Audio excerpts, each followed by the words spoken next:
Okay, gagawa tayo ng Dijaj Matchbox. Mayroon akong 2 cup na bigas. Huhugasan natin yan mamaya at ibabad ng 30 minutos. May isang buong manok ako. Hinugasan na ito. Tapos, ito yung mga lamas niya. Kalahating bell pepper, luya, konting luya, 2 putil na bawang, sibuyas, 1 cubes Maggi, konting darsin, 1 lemon na dry, 1 buong kamatis, at saka ito yung mga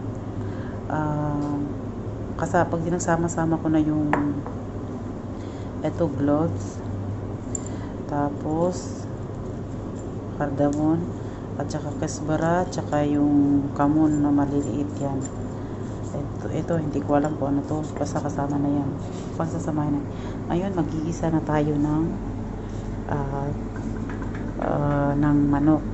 Luluto, gigisahin natin yung mga lamas para lumalabas yung bango niya. Okay, preheat muna natin yung oven. Ilagay na natin yung luya. Sa akin, inuuna ko yung luya bago yung sibuyas tsaka bawang. Susunod natin itong ito. Kasi pag ito siya. Kasi pag ito ang iuna natin, lumalabas yung amoy niya, yung bango. Pag tapos isunod na natin yan. Sunod, gulid na natin yung bawang at sibuyas. Hindi ko alam kung paano nila ginagawa yung sa kanila, pero sa akin ganito ang ginagawa ko. Yung may sarili na kasi tayong mga paraan pa. Ayan natin. Sunod natin yung kamatis at aksal. Sa Bisaya, aksal. Tapos, ilagay natin ang lumi o limon sa atin.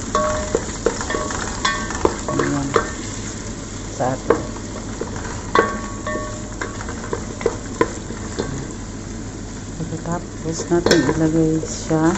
Huwag natin siyang, pag magluto kayo ng Dijaj Matchbox, huwag niyong lagyan ng powder kasi mag-yellow magkukulor yung kanin natin pagka matuto na. So ganito ang turo sa akin ng matanda sa kabila, na anuhin ko daw siya yung pang mga mabubuo ang ilalagay para mas maganda ang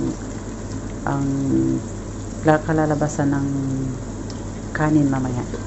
Okay, ilulunod na natin yung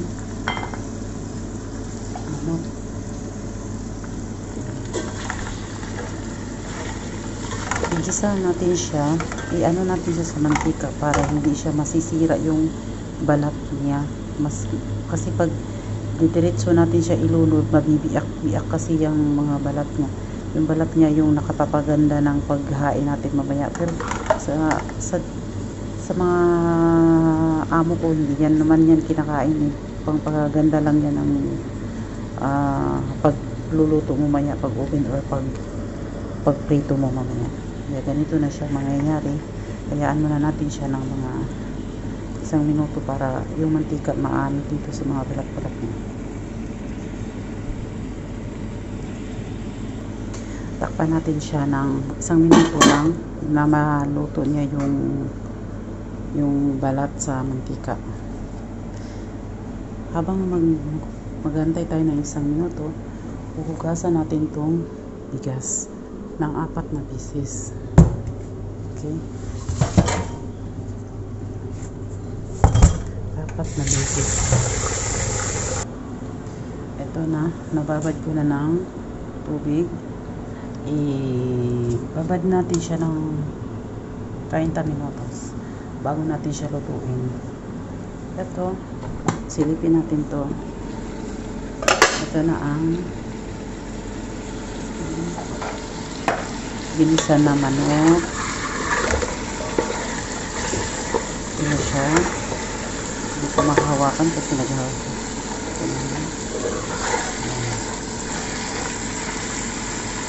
Bibiak din siya. Okay. Tingnan nyo.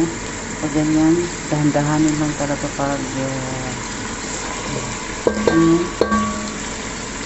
natin siya. Lagay natin kasi para maano siya. Ganyan lang ang paggawa ng isa ng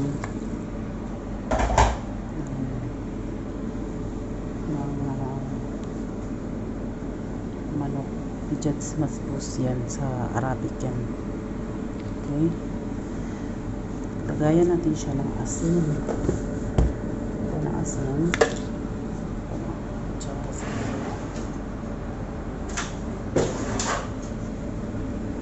Lagyan natin siya ng kalahating kutsara ng asin kasi mamaya titikman natin bago natin siya i-mix na natin ang timpla. Lagyan na natin siya ng kalahating kutsara. Tapos ilalagay na rin natin Maggi cubes. Ito ilalagay na natin. Hayaan na natin siyang kumulo ng 25 minutes ko siya. Sorry. 25 ko siyang pakukuluin. Palalambutin ng konti. Okay? Ayun. Tingnan natin. Habang hinihintay ko siyang maluto ng 25 minutes, takpan muna natin uli. Magpainit na ako dito ng sa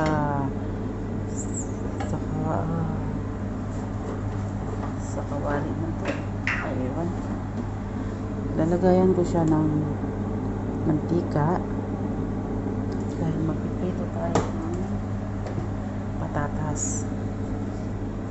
Meron na akong nagawa dito na nahiwa ditong patatas, minamaliit ko at piprituhin natin siya dito kasi yun ang gagamitin kong pang topping sa kanin mamaya pagka maghahain na at kakain na sila. Yun mamaya makikita natin ang resulta kasi hindi ako nagagawa ng hasyo yan dito sa sa Arabic, yung sibuyas na maraming ricados na ipang ibabaw mo dun sa itaas ng pang-decoration mo dun sa taas ng kanin mamaya pagka kakain na sila, paghahain mo na. Kasi yung mga alaga ko ayaw ng sibuyas, ayaw nila ng ganun na forma. Kaya ang ginagawa ko para umanda naman yung preparation ko sa kanin, paglagay ko mamaya, pagbigay ko kay Mada sa mga amo ko, ang ginagawa ko, magpiprito ako ng patatas. Eto, pero hindi pa mainit yan, mamaya ko na ito. Mga 1 minute pa. Magpiprito ako nito kasi ito yung gusto nila na eto, kumakain yan sila pag ganito ang ilalagay ko. Hahaluan natin yan mamaya ng konting bakdunis or parsley sa atin. So mamaya makikita nyo ang result. Okay, ito, itululod na natin tong patatas. So try natin siya.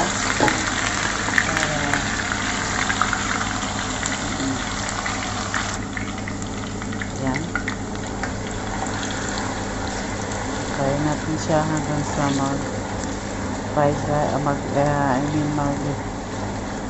mag-brown na siya. Try natin siya na mag-brown.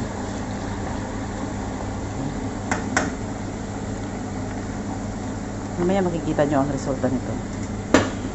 Sa iba kasi, sibuyas ang nilalagay nila. Sa akin, hindi ko pwedeng sibuyas ang ilalagay ko kasi yung mga bata ayaw kainin. Itatabi nila yung mga sibuyas pag kumakain. Kaya naiinis sila, kaya sabi, may inisipan ko gagawa ng paraan na pangpalit doon sa sibuyas na pang toppings kami. Makikita nyo to. Ayan, makikita nyo siya nga nag-brown na siya.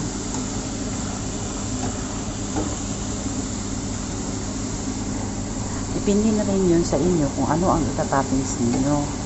Kasi dito sa bahay, kasi yung mga alaga ko ayaw talaga ng sibuyas. Pinakaayaw talaga nila yung sibuyas, lalo na yung bawang at saka. Kaya ganito ang gagawin natin. Mamaya makita natin paano natin ito lalagay sa ibabaw ng kanin pagka maghahain na tayo.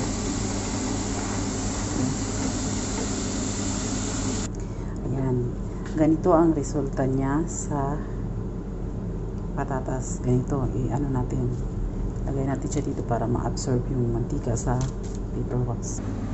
Ngayon, habang naghahantay tayo na maluto yung manok, gagawa na naman tayo ng, kasi naluto na natin yung patatas, gagawa na naman tayo ng sauce niya, yung dakos ang tawag dito sa Arabic. Gaya natin siya ng kunting mantika. Pagkatapos, ilagay na natin ng diretsahan ang kamatis na giblender na pasensya na kayo at nagbibisaya pa rin ako kasi hindi ako sanay magano. Ganito tayo. Ilalagay natin ang i-blender na natin tong kamatis. 4 na kamatis. Sinama ko na yung bawang at sibuyas kasi yung mga alaga ko ayaw nga nang makita yung sibuyas, kaya sinama ko na para hindi naman yun nila mapapansin. Ilagay na natin siya.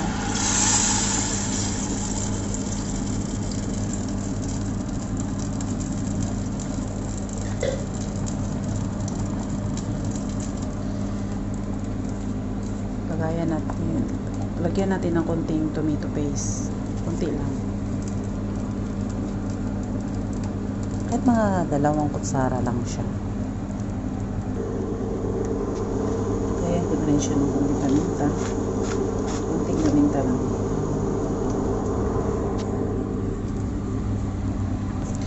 Konting kurkum. Kumbaga turmeric sa atin.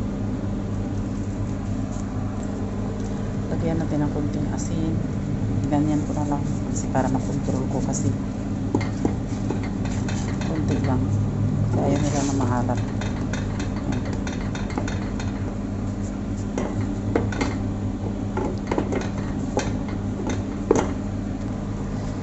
Luluran natin ng isang mahabang siling espada sa atin. Sili yan dito. At pakukuluin natin siya ng 3 minutes hanggang sa maluto na siya. I-check naman natin itong manok kung okay na pa siya. Ayan. Medyo okay na siya. So ngayon titikman natin siya para malaman natin kung okay na pa siya sa timpla.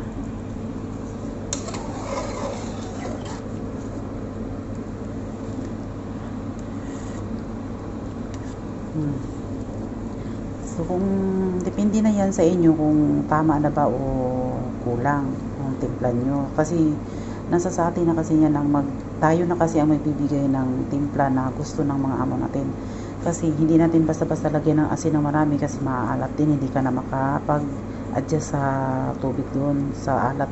So kaya mas mabuti pang matabang lang muna siya, kasi para madagdagan natin na siya ng kunting asin para maano na natin yung makuha natin yung tamang timpla. Ngayon sa akin tama na itong timpla na to, kasi alam ko kasi yung amo ko hindi naman masyadong maalat ang timpla, kasi ano nga sila na babawas sila ng ano ngayon sa katawan. Okay, hantayin natin itong maluto at magluluto rin natin ng kanin.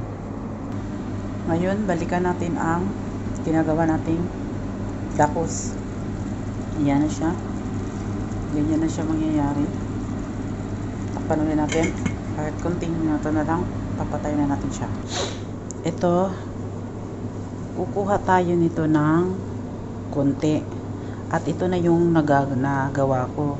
Hinugasan ko na ito kasi hihiwain ko to ng maliliit at isama natin siya sa sa patatas na pinirito natin kanina para mag silbing decoration dun sa ibabaw ng kanin pag hahain na natin mamaya.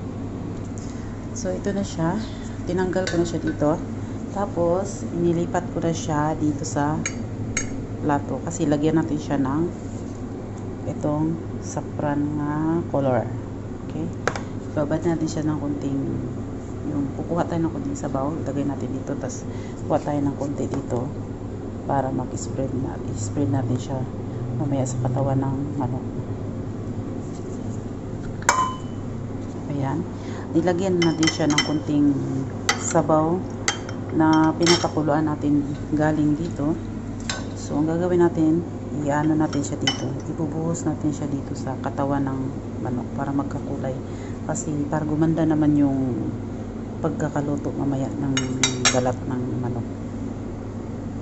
Ganituin lang siya, ibuhos lang natin siya ng konti-konti sa katawan niya, tapos iano natin siya, gamitan natin siya ng, hindi ako nagagamit ng brush kasi madali lang naman ito.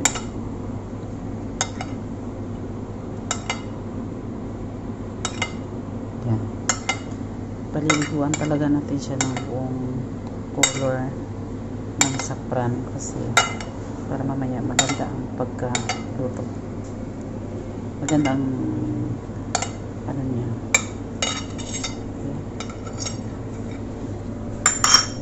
Ngayon magluluto na naman tayo sa ating bigas. Kukuha tayo ng malaking kaserola. Ayan, pinainit ko na yung malaking kaserola. Kahit kunti lang ang kanin na iluluto ko, pero dapat sa malaking kaserola natin siya iluluto kasi para yung bigas mamaya maganda ang pagkakaluto niya, hindi yung parang matigas pa rin. So igigisa natin siya sa kunting butter. Ayan, butter ang ginagamit ko kasi yun ang request din ng amo ko, kasi para mabango yung ano natin. Hindi ko na siya nilalagyan ng lamas kasi itong tubig, yung sabaw ng manok na pinakuluan kanina, may mga ricado na ito, kaya didiretso na natin. Yung kanin lang ang gagamitan natin ng butter. Igisahin mo natin yung bigas bago ilulunod yung sabaw. Eto na, ilalagay ko na yung bigas at hahaluin natin ng dahan-dahan. Dahan-dahan lang na maluto siya sa mantika muna bago ilagay ang sabaw kanina. Eto na siya. So ngayon ilalagay na natin yung sabaw ng pinakuluan nating manok kanina. Pero bago pala ilagay, kailangan salain muna natin siya kasi para matanggal yung mga mga malalaking ano mamaya, yung mga galing sa dito, itong mga ricado, mga malalaki matatanggal. So plain talaga na sabaw ang ilalagay natin. So sasalain muna natin. Ayan, ganito na ang mangyayari. So pakuluan muna natin siya ng 7 minuto. Tama-tamain lang yun ng tubig. Alam naman ng iba dito kung paano magtansya-tansyahin nyo lang. Ayan, ganito na ang mangyayari. O, di ba? Maganda yung ano ng bigas, mahahaba siya, hindi siya na ano. So ganito lang siya. Yung iba nilalagyan pa ng mga sibuyas kasi ano, kaso dito sa akin mga alaga, depende na yan sa inyo kasi ang mga alaga ko ayaw kumain ng may sibuyas. Ayan, takpan na natin. Lulutuin na natin siya dito. Ito, mayroong ano si madam dito, yung air frying. So dito na yan pinapaluto kasi mas madali. So ilalagay na natin siya.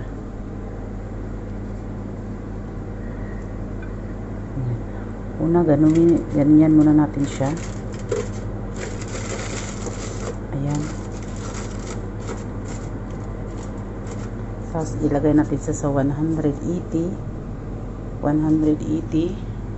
Tapos 20 minutes. Pero pagkatingnan nyo lang para maano natin. So, pwede natin siya dito sa loob. Para hindi siya para hindi siya madali. Ayan, iano na natin siya sa 20 minutes muna bago natin baliktarin mamaya. Balikan natin yan. Ayan, i-check ko siya. Babaliktarin lang natin para maluto naman yung likuran. Ma-fry naman yung likod. Ayan, nabaliktad na natin. Sasalang ulit natin siya. About uubusin na lang natin to siyang yung time.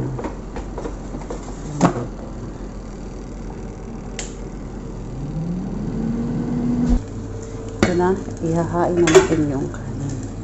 Okay, sabot na nga. Ganyan na siya. Ayan. Ilagay natin siya dito. Pagkatapos ilagay na natin, patong natin yung manok. Ayan, ganito na siyang mangyayari. Ilagay natin tong patatas dito sa gilid. Ayan.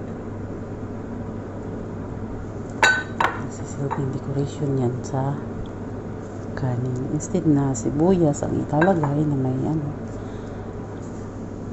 Okay. Lagay natin itong paktunis.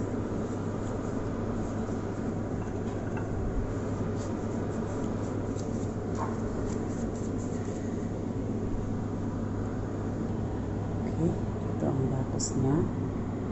Tapos ito na yung almost done.